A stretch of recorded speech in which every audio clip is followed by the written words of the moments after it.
Salve, meus nobres! Um bom dia, um bom Vasco, um bom café da manhã. Ó, Paella é o coração. Ontem quase morremos do coração. Mais uma vez, mais o sufoco, mas conseguimos uma vitória difícil contra o bom time, um bom elenco do Fortaleza. O Vasco da Gama SAF, Clube de Regatas Vasco da Gama, bateu em São Januário o Fortaleza por 1-0. Gol de Lepaier, o primeiro dele, meu irmão. E hoje teríamos a nossa live. Hoje eu não vou poder fazer as primeiras notícias do Vasco da Gama repercutindo esse bom jogo do Vasco da Gama, bom jogo, um bom resultado, mas aqui eu quero deixar registrado, porque eu tenho certeza, meu irmão, que você quer acordar hoje, escutar tudo o que acontece com o Vascão. Então a gente vai falar da classificação, vamos falar do jogo e os preparativos aí para o Vasco e Flamengo. Será que o Rossi vai jogar, meu irmão? Difícil, hein, meu amigo? Mas vamos aqui então falar muito de Vasco da Gama logo após a nossa vinheta. Um bom dia, meu nobre, seja muito bem-vindo ao Maca Vasco. Dá o like neste vídeo se você gostou do resultado ontem. Inscreva-se neste canal que fala muito de Vasco da Gama com as nossas lives. Amanhã, 3 horas da tarde, será um preparativo para o Clássico e um pós-jogo e falar tudo sobre o Vasco da Gama. Aperte a sinetinha para você ficar sempre ciente aí dos vídeos que são lançados no Vasco, principalmente depois de uma vitória no sufoco ontem. Olha, que jogamos bem. Não foi o pior jogo do Vasco da Gama. E acho que o Ramon mexeu errado mais uma vez, mas enfim, não vamos falar mal de Vascão. O Vascão ganhou de 1-0 do Fortaleza. Novamente, um bom time do Fortaleza. Aqui eu faço o primeiro adendo. Olha que elenco frágil que é do Vasco, né?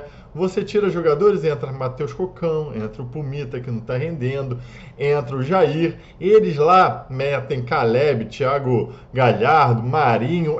Tá, não são grandes jogadores, mas são bons jogadores. E o Vasco aqui fica sofrendo a míngua aí de ficar vendo Marlon Gomes, Gabriel Pé, que é isso aí, meu irmão, mas foda-se, a gente tá aí na candidatura, na corrida, na verdade, aí contra o rebaixamento.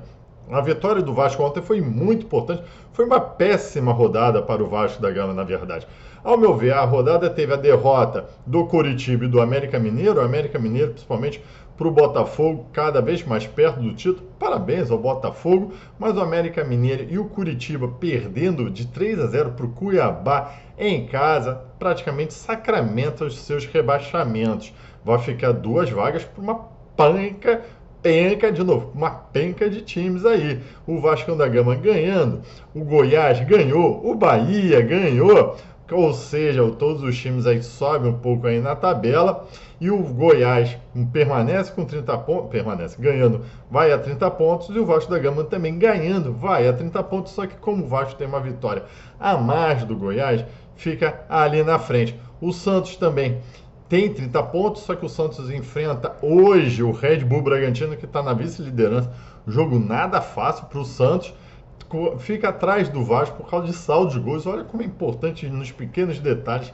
A gente acaba ficando em 16º colocado. O porteiro da zona deixa a galera entrar. É o porteiro da zona, deixa a galera entrar. Temos aí uma disputa muito boa. Olha só, Internacional está com 32, Cruzeiro está com 31, Corinthians, que ainda vai jogar com 31, o Cruzeiro ainda vai jogar contra o Flamengo no Mineirão. Mulambada, faz seu dever de casa e ganha dessa porra desse Cruzeiro aí para mais um clube aí ficar disputando essa zona de rebaixamento também. Então,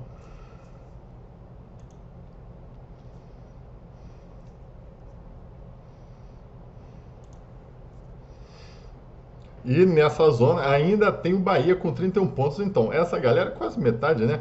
Uns 8 clubes ainda está disputando 2 vagas para o rebaixamento. Porque, como eu falei, acredito que América Mineiro e Coritiba já estejam rebaixados. O Vasco da Gama sentiu a ausência do Paulinho. O Paulinho é um motorzinho, realmente encaixou muito bem no Vasco da Gama. E como a gente ia debatendo muito aqui durante a semana, nas nossas lives, a gente estava ponderando a entrada do Marlon Gomes para manter o mesmo esquema. A gente só não estava contando com a ausência do Rossi. Aí o Ramon Dias colocou o Payet de ponta no lugar que seria de Rossi. Aí o Vasco da Gama começa o jogo com o Léo Jardim, o Lucas Piton, o Paulo Henrique. Olha, Paulo Henrique também está entregando, é fraco.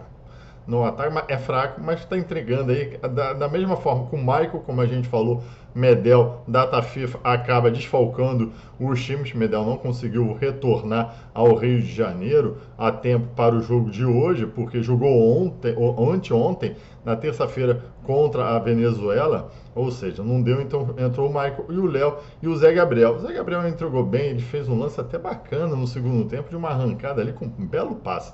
Daí no meio de campo, fez o meio de campo com Praxedes, Marlon Gomes, e na frente a trinca Payet de um lado, o Gabriel Peck e o Vegete. O Vasco da Gama jogou muito bem o primeiro tempo, embora o Payet, eu acho que não é essa a posição. Você viu visivelmente que o Payet deu uma emagrecida, boa Payet, isso aí, tem que se dedicar, meu irmão, tem que entregar. Ele até que entregou razoável, mas não é a posição dele ponteiro, ele não tem essa velocidade mais para ser essa posição. Mas o Vasco da Gama teve duas chances boas com o Praxedes, que jogou bem o Praxedes, por isso que eu falei que eu acho que o Ramon Dias, eu quero saber de você se ele alterou errado ou cedo demais. Eu não entendi para que tirar o Praxedes e botar o Jair. O Praxedes estava entregando, a não ser que ele tinha sentido alguma coisa. Mas no primeiro tempo teve essas duas chances do Praxedes. Teve uma que o Benevenuto, o zagueiro do Fortaleza, ia desviar para dentro do gol. Com certeza esse gol ia ser anulado, porque foi falta lá do Gabriel Dias. Do Gabriel Dias, do Paulo Henrique, se não me engano, naquela cotovelada. E que mania esses caras têm também agora de levantar a mão aí para dar essas cotoveladas, essas faltas aí desnecessárias, sempre levando o cartão amarelo. Do Fortaleza também acabou levando o cartão amarelo num lance desse parecido. Caralho, não dá para entender isso. Gabriel Peck levou um cartão amarelo idiota, foi simular logo no começo do jogo um pênalti claro, uma simulação clara, meu irmão. Parabéns ao Voaden, eu acho que ele até apitou bem. A gente fala muito mal dos juízes, mas quando o cara apita bem, apita bem. O Marlon Gomes também chegou a levar um cartão amarelo com uma entrada, olha, poderia ter sido até expulso se o pega em cheio o jogador do Fortaleza. Isso demonstra como os caras ainda têm uma mentalidade meio de garotada, cometendo muito erro. Por isso que eu falo que eu não gosto de Marlon Gomes quando ele começa como titular, embora tenha entregado bom jogo. O primeiro tempo do Vasco foi bom, só que não fez o gol. E isso vai deixando muito tenso a torcida, vai deixando tenso os jogadores. A sorte, o bom é que o Payet entra no começa o segundo tempo com o Rossi, tirando o Marlon Gomes, que também tinha cartão amarelo, e para a posição do Marlon Gomes, você adianta o Payet, aí sim, ele com uma liberdade maior no meio de campo, aí ele tem todo usar o talento dele, que é clássico, você viu vários gols deles lá na França, em outros lugares, fazendo exatamente isso, puxa para a perna esquerda, chuta, é gol. Cara, o cara é bom nisso, então e ele fez o primeiro gol disso. Só que acontece, o time do Vasco é fraco, o elenco do Vasco é muito frágil. Muitos falam, pô, o Ramon Dias fica na retranca depois. Cara, não, é fraco. Você vai substituir, tem que entrar Matheus Cocão, tem que entrar Pumita, tem que entrar Miranda no lugar do Marcos. Miranda, que foi convocado para a seleção sub-23, não sabe-se como sabe-se, porque ninguém vai para a seleção sub-23 para disputar o Pan-Americano, é só aqueles jogadores que estão encostados nos clubes, como o Figueiredo e como o Miranda. E o Ramon conhece o Miranda, convocou o Miranda, mas teve que botar o Miranda e entra na fragilidade, enquanto lá no Fortaleza, um bom time, bem armado do Fortaleza, entra, como a gente falou, entra o Marinho, entra o Caleb, que deu um drible desconcertante lá no Vegete. O Vegete estava marcando na área, só para ver como o Vasco estava retrancado. Mas foda-se, né, meu irmão? Aqui eu quero saber de vocês, quem foi o melhor jogador? Porque eu não vou falar aqui quem foi o pior jogador. Até o Léo Jardim segurou as pontas lá, daquele jeito dele, né?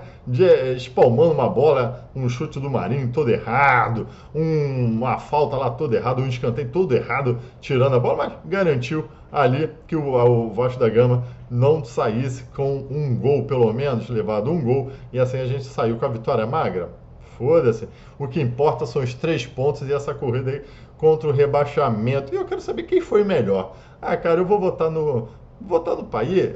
Sinceramente, hoje eu até votaria no jogador que a gente acho que nunca votou, que foi o Praxedes. Cara, o Praxedes eu acho que entregou, avançou, armou o time e eu acho errado. Ele saiu muito cedo. Acho que talvez tenha sido a única substituição errada ali do Ramon Dias, tirado talvez meio cedo para botar o Jair, falta de intensidade para no jogo. Fora isso, acho que todos jogaram muito bem e eu aqui eu ressalvo o Praxedes. Eu quero saber de você, o Praxedes. Então, meus amigos, vamos lá, cara, eu acho que a gente tem que comemorar. Deixa a política para lá e jogo é jogo, futebol é o que nos importa. Parabéns ao Paê pelo primeiro gol do Vasco da Gama e assim a gente vai na nossa luta. Difícil ainda contra esse rebaixamento. Muito obrigado a todos, meus amigos. Vamos torcer por esses preparativos agora, enfrentar o Flamengo domingo às 4 horas da tarde. Não é o jogo da TV, com certeza. Um clássico difícil. O Flamengo vai estar estreando, possivelmente, o Tite. Eu não sei se hoje ele estará em campo, mas o Tite deve, no Rio de Janeiro, vai estar estreando aí contra o Vasco da Gama. E o Vasco da Gama aí tendo que ganhar mais um jogo aí. Todos os jogos são decisivos para o Vasco. Muito obrigado a todos por acompanhar o nosso vídeo. Tchau, faço convite para amanhã às 3 horas da tarde a nossa live. Saudações vascaínas!